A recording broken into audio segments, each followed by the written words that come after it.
एक ना एक दिन करे पड़तो सरेंडर।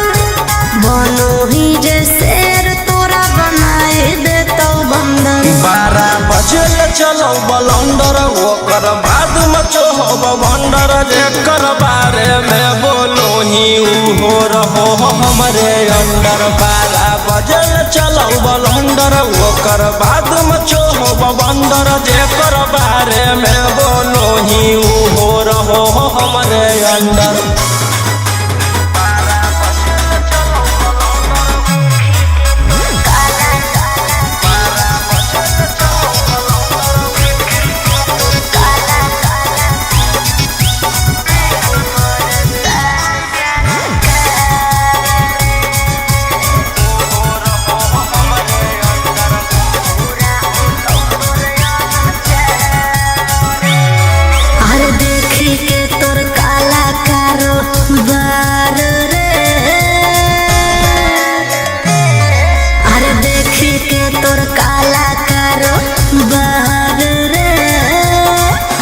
परेशान सरकार रे।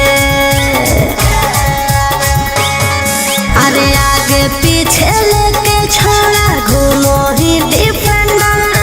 नेता विधायक से ज्यादा तोरे टांगल रहो कैलेंडर। 12 बजे चलो बलंदर ओकर बाद मचो हो भंडर। जेकर बारे में बोलो ही हो रहो हमरे अंडर। 12 बजे चलो बलंदर ओकर बाद मचो हो भंडर। जेकर बारे में बोलो ही हो रहो हमरे अंडर।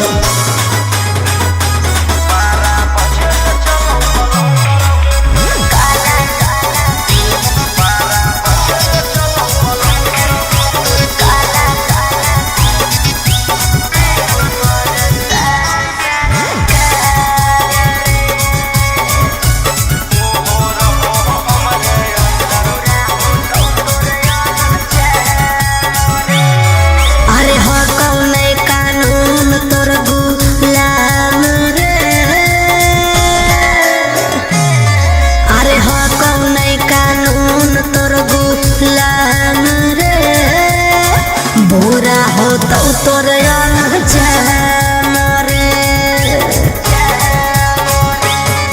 अरे राजा रोशन रोहिया जादे बने नहीं सिकंदर।